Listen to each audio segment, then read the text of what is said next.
In questo numero faremo l'analisi dell'ennesima caduta del Cauro e la Salute con il Vazzola. In prima categoria esordio con sconfitta per mister Conversano. Questa settimana obiettivo sulla Sangiorgese. E poi parleremo del turno infrasettimanale di Coppa Veneto con le eliminazioni di Giulia e Pramaggiore. Chiuderemo la pagina del calcio con il consueto occhio sul Portoguaro femminile. Parleremo poi di basket con coach Maurizio Moretto. E poi con Pippo Pedol faremo il punto sulla stagione del rugby portoguaro.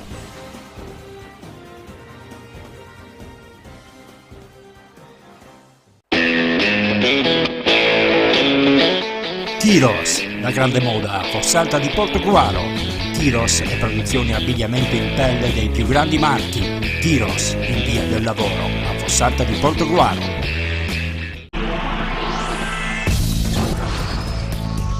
Con 11 giornate ancora da giocare, il campionato si sta ormai approssimando al countdown, preparandosi ad entrare nella sua fase cruciale e dunque al momento di maggior interesse, dove i margini di errore per coltivare i rispettivi obiettivi saranno ridotti a zero, dove sarà vietato gettare al vento occasioni d'oro. Vedi quanto ha fatto in eccellenza il Sandonà nell'ultimo turno in casa con il Giorgione, caduto proprio nella giornata dove la capolista piovese a sorpresa si è fatta imporre il pareggio dalla virtualmente già retrocessa Cornuda Crocetta e dove l'Istrana, secondo della classe, ha lasciato via libera al Vittorio Veneto. Una sconfitta quella dei sandonatesi che ha dunque vanificato la possibilità di operare il sorpasso in vetta alla classifica, alla vigilia di un delicato scontro diretto con il Careni Pievigina, compagine che li precede di una lunghezza. Anche lì a Piave di mister Mauro Tossani ha di che rammaricarsi per non essere andato oltre la parità con il pericolante Union QDP ed in tal modo aver perso da questa settimana la zona playoff. In promozione si stanno ristabilendo gli equilibri di forza d'inizio campionato, con l'unica variabile della capolista Fontanelle che continua imperterrita la marcia in vetta alla classifica a suon di vittorie. Il Porto Mansuè ad ogni modo non ha intenzione di lasciare nulla di tentato sino all'ultimo secondo, mettendo pressione ai primi della classe nella speranza che possano incappare in qualche incidente di percorso per ritornare a far sentire loro il fiato sul collo. Più difficile si prospetta invece il compito del Treviso, per il quale, nonostante il cambio di marcia dopo l'avvicendamento in panchina, il divario di 10 punti dal vertice appare elevato e l'idea di doversi giocare i play-off sta diventando turno dopo turno sempre più una realtà. I portacolori della Marca si troveranno domenica davanti un osso duro come il Portogruaro. I Granata sono reduci dal buon punto con l'Opitergina, segnano sempre col contagocce, il che li limita notevolmente, ma hanno la personalità e l'orgoglio adeguato per non voler fare la vittima sacrificale in questa fase del campionato, dove ormai per loro è venuta meno ogni tipo di ambizione. Male il Cauro e la Salute, i litorani sono incappati nell'ennesimo scivolone contro una Vazzolese che in riva all'Adriatico ha confermato di non essere in zona playoff per caso. L'11 di mister Carraro ha mostrato ancora una volta di non riuscire a trovare quella continuità di rendimento e di risultati tale da poter compiere quel definitivo salto di qualità che permetta di chiudere la stagione senza lo spettro dei play-out. Allora mister, non riusciamo a trovare una continuità di rendimento? No. È un dato di fatto, alterniamo buone prestazioni a prestazioni meno buone, non all'altezza, buoni risultati a risultati deludenti, quindi non riusciamo a essere continui, non riusciamo a dare continuità ai nostri risultati e su questo bisogna sicuramente lavorare, bisogna fare un cambio di marcia. Oggi è stata una prestazione difensiva che un po' è ritornata indietro di qualche mese fa. Non mi sento di condannare la difesa, primo perché era assente perché abbiamo 3 difensori fuori, Locatelli, Malerba a casa con influenza e Teso che era squalificato, quindi a livello difensivo abbiamo giocato con 2 centrocampisti, Cicuto e Rubin, che si sono adattati bene al ruolo, ci sta. Sono dei centrocampisti, non sono abituati a difendere, soprattutto su certe situazioni di difesa individuale o marcatura magari all'interno dell'area, e qualche errore ci sta e l'abbiamo pagato a caro prezzo. Ecco, magari in attacco qualche volta bisognerebbe provare anche a tirare, ad avere qualche alternativa piuttosto che voler magari arrivare in porta con la palla al piede.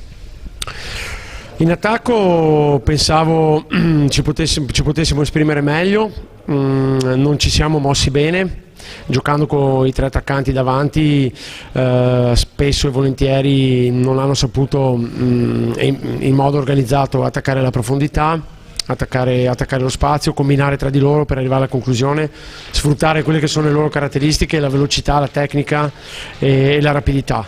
Non l'abbiamo fatto, siamo stati statici e abbiamo dato una mano alla difesa avversaria, quindi creando poche soluzioni offensive rispetto a quello che mi aspettavo. Bisogna dare anche atto alla squadra che abbiamo affrontato, il Vazzola, che è una squadra che merita la classifica che ha, è una squadra tosta, ordinata, organizzata e si difende molto bene. Bisogna solo lavorare adesso. Assolutamente, dobbiamo tirarci sulle maniche e riprendere da martedì a lavorare tosto, soprattutto a livello mentale, fisico e anche tattico in tutte le componenti, e soprattutto mi aspetto una reazione a questa sconfitta da parte della squadra per domenica, anche per riscattare la brutta prestazione dell'andata col Conegliano in casa. Assolutamente mi aspetto una partita tosta e con gran voglia di rivalsa e di reazione. Sì, direi che oggi abbiamo giocato una partita di grande concentrazione, di grande dedizione, siamo stati bravi a capitalizzarla, forse il risultato poteva essere anche più largo alla fine, ma onestamente va bene così perché abbiamo dato seguito alle buone prestazioni che abbiamo fatto qua all'inizio del girone di ritorno, per cui sono estremamente soddisfatto. Guardando il pelo nell'uovo, diciamo che avete subito il pareggio, proprio c'è stato un botta e risposta, forse lì siete mancati in quanto a concentrazione. No, là abbiamo perso qualche equilibrio per il fatto di essere uno in meno, perché si era fatto male Lucchese sull'azione del gol. Là siamo stati veramente poco bravi e poco attenti, ha ragione lei, però ripeto, nel complesso nei 90 minuti siamo stati in palla e in partita per tutti i 95 minuti. Un campionato che fino a questo momento sta rispecchiando quelle che erano le vostre attese? Sì, direi di sì. La squadra aveva in partenza e in fase di costruzione delle buone potenzialità, l'abbiamo ritoccata, abbiamo inserito i tasselli che mancavano e credo che adesso sia una squadra equilibrata in tutti i reparti e che ha delle ottime prospettive per il proseguo. In grado sicuramente di prendersi quante più soddisfazioni possibili? Assolutamente sì. In prima categoria, pur giocando quasi in punta di piedi, la Giulia Sagittaria si è concessa il lusso di travolgere il Ponzano per 3-0, confermando di aver nuovamente raggiunto quella condizione fisica e mentale necessaria per gestire il cospicuo vantaggio di 11 lunghezze da un Fossalta-Piave che non perde più un colpo. Domenica gli arancioni hanno regolato il Ponte Crepaldo, fresco del cambio di allenatore, inanellando in tal modo la quarta vittoria consecutiva in questo girone di ritorno. Una marcia da rullo compressore che rischia davvero di rendere inutile la lotta per i play-off, che vede in lizza anche Cavallino e Bibione che si sono divise la posta in palio.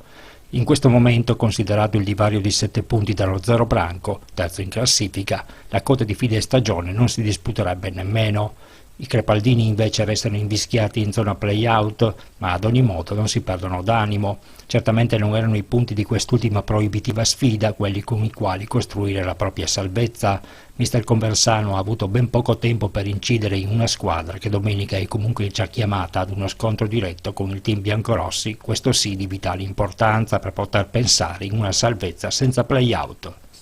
Cerchi un'auto o un veicolo industriale? GP Auto è quello che fa per te. GP Auto ti offre una vasta gamma di veicoli industriali ed auto d'occasione e chilometri zero. GP Auto è uno staff di professionisti al tuo servizio, sempre pronti a guidarti nel tuo acquisto. GP Auto a Villotta di Chionsi in provincia di Pordenone, uscita autostradale A28, telefono 0434 630 560. Passa da noi, passa da GP Auto.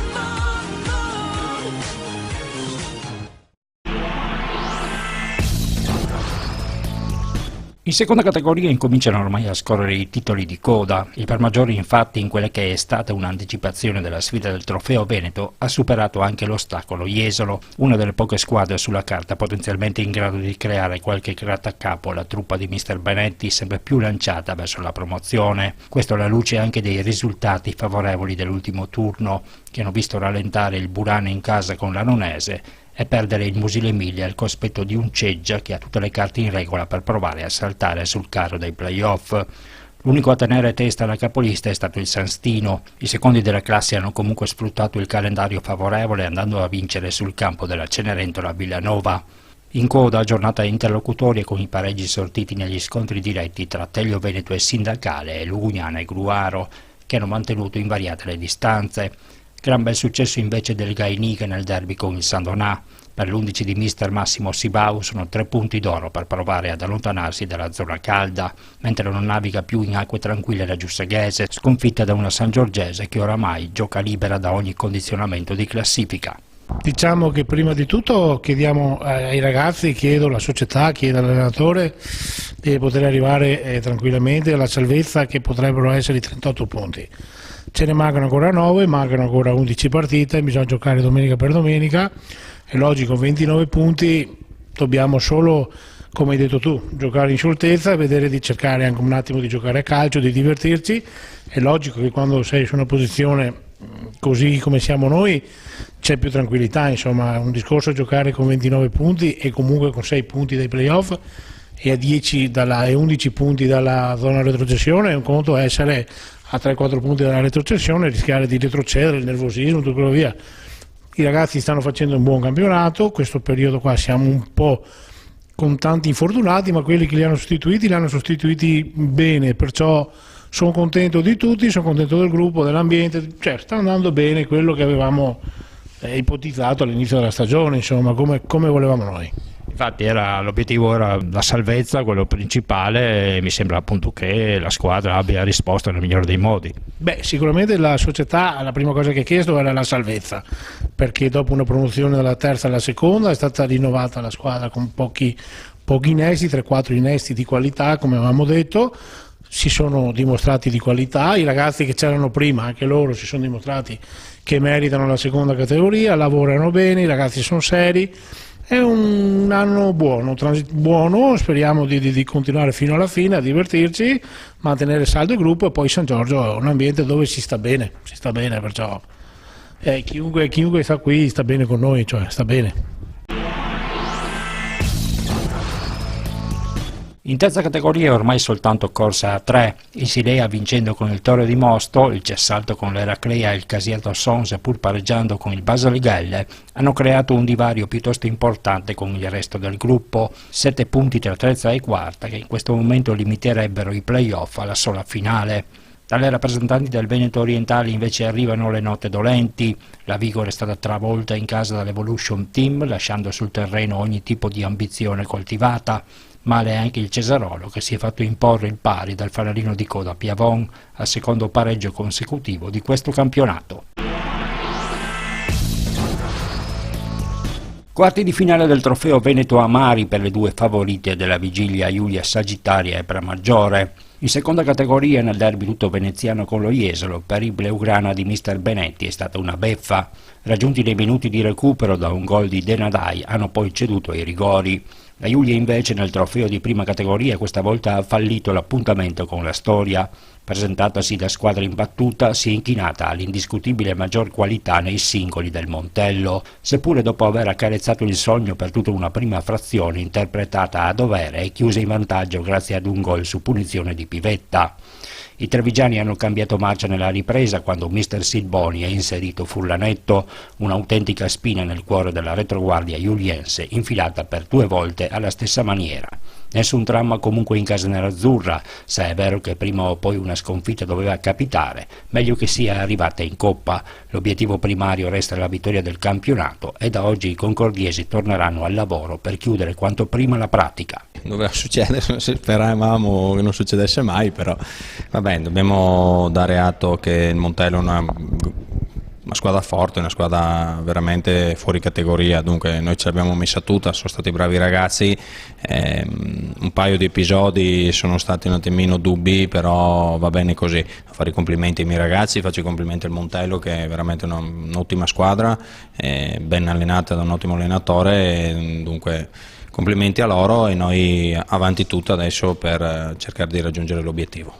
Ecco, il gol di Pivetta aveva un po' illuso, poi nel secondo tempo cosa è successo? Ma il primo tempo secondo me l'abbiamo fatto molto molto bene, avevamo preparato bene la partita e abbiamo fatto quello che avevamo preparato. Secondo tempo ci siamo schiacciati un po' troppo dietro, abbiamo preso un contropiede e ci hanno fatto il gol dell'1-1 e forse lì siamo un po' calati mentalmente, ci siamo un po' sbilanciati per cercare di rivincere la partita e vabbè, è andata così. Complimenti a loro, ripeto, e complimenti però anche ai miei ragazzi, ce l'hanno veramente messa tutta e meritavano qualcosa in più sicuramente. Ovvio adesso si archivia e si pensa solo al campionato. Sicuramente sì, adesso testa subito il campionato, abbiamo un obiettivo importante da raggiungere, non vogliamo mollare niente, non sarà questa sconfitta che ci fa cambiare le nostre idee e sicuramente da venerdì ci prepareremo sicuramente bene per domenica, questo sì. Settimana che precede il ritorno al calcio giocato per il Portogruaro femminile. Domenica si ritornerà in campo per l'ultimo turno del Trofeo Veneto. Granata ospiti del Longarone, partita più che mai abbordabile, sebbene le speranze di qualificazione siano ormai legate a tutta una serie di risultati concomitanti che le riducono al minimo. Sì, è un obiettivo che ci siamo stabiliti già a inizio anno ed è stato quello comunque sia di vincere la Coppa e vincere il campionato. E noi comunque sia ci crediamo perché non è mai detta l'ultima parola e alla fine i risultati si vedono in campo, quindi dobbiamo andare la domenica convinte di portare a casa i 3 punti, sperando che appunto d'altra parte la fortuna sia dalla nostra parte, così. Le scarse probabilità di passaggio del turno e la serie di affaticamenti con molta probabilità consiglieranno a mister Alessandro Colla di non rischiare in funzione campionato. Questo in considerazione del fatto che il 18 febbraio il calendario metterà davanti già il Villorba in quello che può considerarsi un vero e proprio spareggio promozione. Abbiamo avuto alcuni acciacchi che stiamo un po' sentendo, diciamo, in ripresa dei campionati e dell'allenamento e quindi speriamo comunque sia di tornare pronte e cariche tutte per giocare ogni singola partita. Il Villorba è stato sempre un avversario da tenere in considerazione perché in campionato appunto abbiamo perso la partita contro di loro, però sono sicura che il ritorno sarà molto pericoloso per loro e quindi speriamo di veramente di andare in campo e proprio vincere la partita perché abbiamo voglia di vincere, voglia di giocare, voglia di spaccare tutto, insomma. Intanto l'intero ambiente portoguarese è galvanizzato per la convocazione in rappresentativa regionale di Elbule Nagashi e Aurora Finotto al termine di una fitta serie di stage, di selezioni. Sì, siamo molto soddisfatti del lavoro che abbiamo fatto sia col mister che ha ripagato e sia con la rappresentativa. E siamo stati convocati io e Aurora Finotto per la partita che si farà, il torneo che si farà a Bolzano il 14 e ne siamo veramente soddisfatte. Assinvest, da sempre al vostro fianco.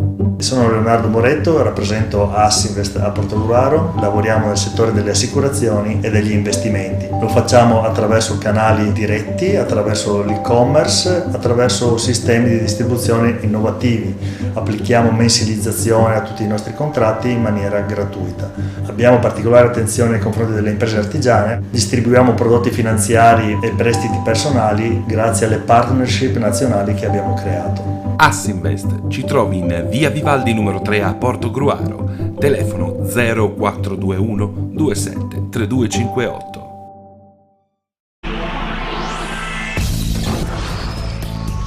In Serie C Gold settimana di grande entusiasmo in casa Caorle dopo l'ennesimo successo di questo periodo colto in quel di Montebelluna.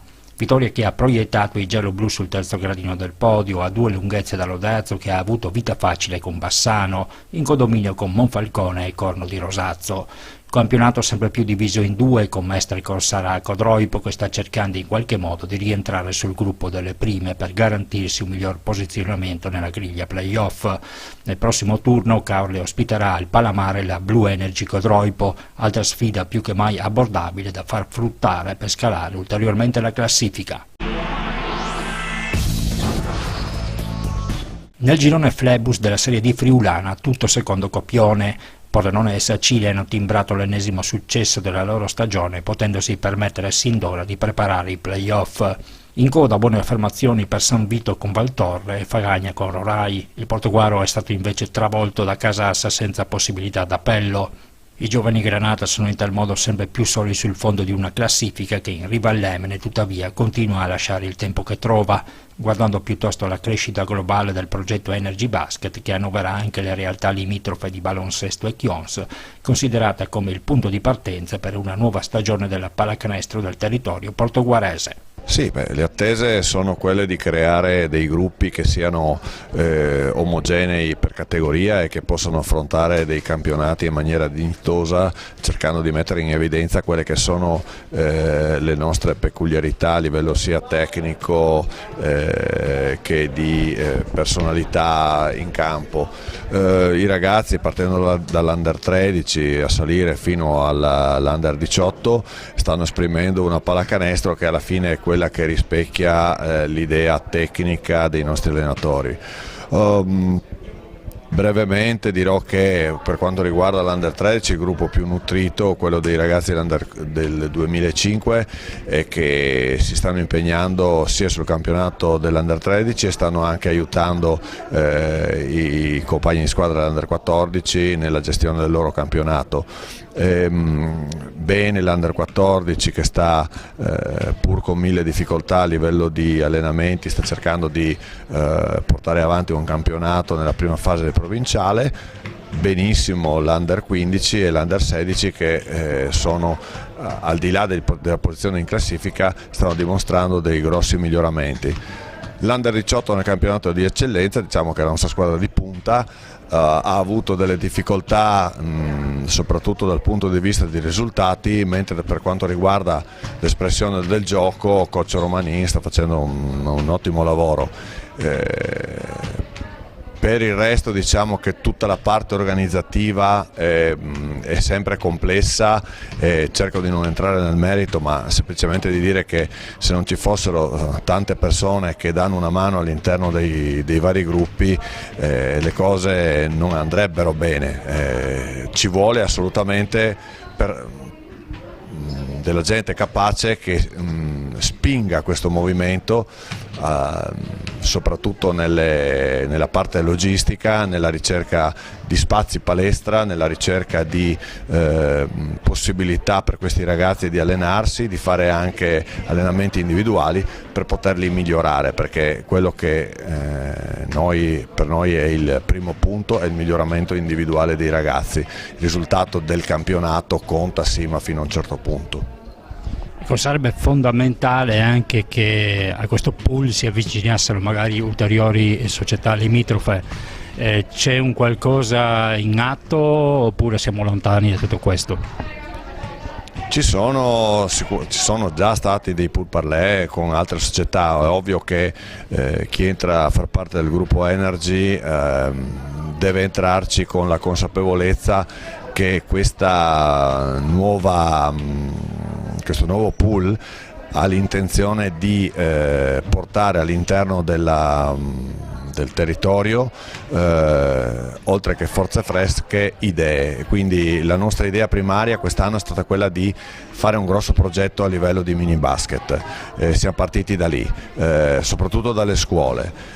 Sarà dura, bisognerà ripeterlo per parecchi anni per avere dei frutti, però siamo partiti da lì, con i ragazzi che già avevamo. Le altre società ovviamente sono sempre ben accette, l'importante è che all'interno dei criteri e delle condivisioni di questo pool ci sia armonia e voglia di perseguire ovviamente gli stessi obiettivi. Per il resto l'apertura è massima a tutte le società che stanno intorno nel nostro territorio.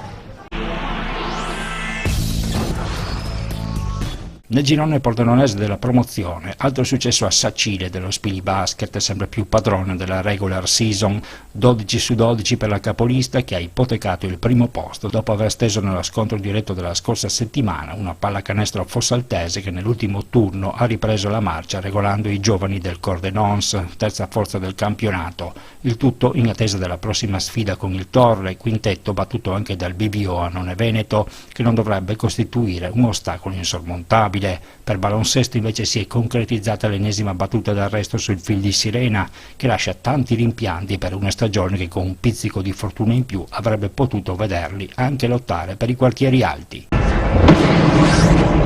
Il volley regionale lo scorso weekend aveva in calendario un turno di sosta a cavallo tra la fine dell'andata e l'inizio del ritorno. Ne ha approfittato la Pallavolo Portogruaro per recuperare nel girone B della Serie C maschile il match posticipato con la Cenerentola Cus Padova. Sulla carta doveva essere una passeggiata che invece non si è rivelata tale. I biancoverdi infatti si sono imposti solamente 19-21 al tie break dopo una gara sempre in rimonta, lasciando sul campo un punto pesante che avrebbe permesso di avvicinare ad una sola lunghezza il primato. Portogruaro invece resta a 2 punti dalla capolista Aduna Volley in attesa della sfida di sabato con i trevigiani del Casier. Il weekend pallavolistico vedrà in Serie C femminile San Stino ospitare il Treviso Volley School. Nel girone A della C maschile il Bibione Mare affronta a San Donà il Fizzetta Mestre, mentre in Serie D femminile le biancorosse della Pallavolo Concordia, alla ricerca dei punti salvezza, dovranno vedersele un incontro proibitivo con il Volley Ania, squadra seconda in classifica. Pul Salvezza è giunta alla sua seconda giornata per la Serie C1 di rugby. Il Portogruaro ha rimediato altrettante sconfitte con Piave Rugby e Bassano e guarda adesso il mese di sosta per le 6 nazioni come alla possibilità di sistemare talune situazioni d'ordine tattico al fine di presentarsi al meglio al rush finale di una stagione che ha come obiettivo la storica permanenza nella categoria che quest'anno hanno affrontato vestendo i panni della matricola. Sì, 2 partite, 2 sconfitte con squadre che sulla carta sono nettamente più forti a noi. Ci sono dei buoni segnali comunque su quanto riguarda il gioco, stiamo cercando di migliorare. Bene questa sosta per le 6 nazioni, in maniera che abbiamo 3 settimane per poter prepararci ai prossimi 3 impegni che sono quelli più alla nostra portata e più dove cercheremo di portare a casa punti per la salvezza. Da regolamento dovrebbe retrocedere una sola squadra, quindi sostanzialmente dovete tenere d'occhio l'Oderzo e poi dovrebbe essere fatta.